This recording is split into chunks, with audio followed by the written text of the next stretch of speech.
Hello everyone, welcome to my new video. আজকে আমরা চলে এসেছি ঈশ্বরদী বনলতায় দুলা ভাইয়ের কাছ থেকে ট্রিট নেওয়ার জন্য। প্রথমবারের মতো ভাইয়া আর আপু বাসায় এসেছে, আর ভাইয়া আমাকে বলল ঈশ্বরদীতে কোথায় ভালো খাবার পাওয়া যায়, কারণ ভাইয়া আমাদের ট্রিট দেবে। সেজন্য আমি ভাইয়া আর আপুকে নিয়ে চলে আসলাম বনলতায়। আজকের দিনটার কিন্তু কোনো প্ল্যান ছিল না, হঠাৎ করেই আমরা বের হয়ে গিয়েছি। ভাইয়া বলল যে চলো ঈশ্বরদীতে ঘুরি, ভাইয়া এর আগে ঈশ্বরদীতে কখনো ঘুরেনি, আর ভাইয়ার ইচ্ছা পাকশি ব্রিজ দেখবে। এই জন্য আমরা সবার আগে চলে আসি বনলতাতে। লাঞ্চ করে আমরা পাকশি হার্ডিং ব্রিজ দেখতে যাব, কারণ আমাদের হাতে ছিল খুব কম সময়। বনলতার এই সেট মেনুটা খেতে কিন্তু বেশ মজা ছিল, আপনারা চাইলে টেস্ট করতে পারেন। এরপর আমরা খাওয়া দাওয়া শেষ করে পাকশি ব্রিজের উদ্দেশ্যে রওনা দিই। পথটা যখনই পাকশি ব্রিজের দিকে মোড় নিল, তখনই বুঝলাম এই ভ্রমণটা আলাদা হতে চলেছে। আর দূর থেকে দেখা যাচ্ছিল লম্বা ব্রিজটা, আর নিচে ছিল শান্ত নদী। আর আমরা অনেকটা পথ হাঁটছিলাম ব্রিজের উপরে ওঠার জন্য, তবে হেঁটেই যাচ্ছি আর হেঁটেই যাচ্ছি, রাস্তা যেন ফুরাচ্ছে না। আমরা ব্রিজের রাস্তাটাই খুঁজে পাচ্ছিলাম না। তারপরে অনেক হাঁটাহাঁটির পরে রাস্তা খুঁজে পেলাম। তবে চারপাশটা দেখতে কিন্তু বেশ সুন্দর লাগছিল।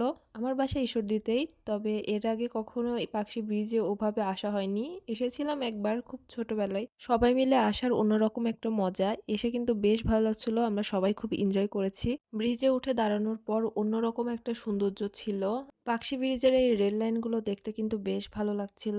আর আমরা এখানে দাঁড়ানোর পর বেশ কয়েকটা ট্রেন এখান থেকে ক্রস করেছে, আমরা এসেই ছবি তুলতে শুরু করে দিয়েছি। আর পাকশি লেখার সাথে কিন্তু প্রায় সবাই এসে ছবি তুলে। এখানে ছবি উঠালে ছবিগুলো কিন্তু অনেক সুন্দর হয়। আর পাকশি ব্রিজ থেকে কিন্তু রূপপুর পারমাণবিক বিদ্যুৎ কেন্দ্র দেখা যায়। এখান থেকে বেশ সুন্দর দৃশ্য আসে, দেখতে অনেক সুন্দর লাগে। আর দুপুরবেলা করে কিন্তু অনেক বেশি রোদ পড়েছিল, সেজন্য এখানে বেশিক্ষণ দাঁড়াতে পারছিলাম না।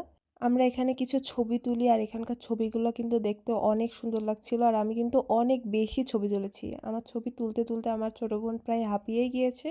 ভাইয়া আমাকে স্লোমো ভিডিও করে দিচ্ছিল, আর ট্রেন চলে আসে, ব্যাপারটা বেশ ভালো লেগেছে। এরপর আমরা অনেকটা সময় পার করে নদীর তীরে যাচ্ছিলাম। আর স্টেশন থেকে নদীর তীরে যাওয়ার পথে এত ঢালু রাস্তা ছিল, মনে হচ্ছিল যেন পাহাড় থেকে নামছি। তবে আমার বেশ ভালো লাগছিল, মনে হচ্ছিল পাহাড়, তবে এটা কিন্তু পাহাড় না। আমি কিন্তু অনেক এনজয় করেছি। আর তারপর উপর থেকে এসে নিচে দেখে অনেক সুন্দর সুন্দর জিনিসের দোকান, এখানে অনেকেই অনেক কিছু কিনছিল। আমার তো দেখেই নিতে ইচ্ছা হচ্ছিল, কিন্তু বেশিরভাগ জিনিসই ছিল বাচ্চাদের, সেজন্য আর নেওয়া হয়নি। এখানকার দৃশ্যটা দেখতে কিন্তু বেশ ভালো লাগছিল। একদিকে পারমাণবিক বিদ্যুৎ কেন্দ্র, তারপরে লালন শাহ ব্রিজ, তারপরে আবার হার্ডিং ব্রিজ। দেখতে কিন্তু অসাধারণ লাগছিল দৃশ্যটা। আর এই টুপিগুলো দেখতে কিন্তু বেশ ভালো লাগছিল, আমার ভাই এখানে পড়েছিল, আমিও পড়েছিলাম। আজকের দিনটা আমরা সবাই মিলে অনেক এনজয় করেছি, সবারই খুব ভালো লেগেছে। আর এখানে আমি একতারা বাজানোর চেষ্টা করছিলাম, কিন্তু পারিনি। তারপরে চলে যাই ব্রিজের নিচে, এখানে গিয়ে দেখি নদীর পানি প্রায় শুকিয়ে গিয়েছে। তারপরে কিছু ছবি তুলে বাসে চলে যাই।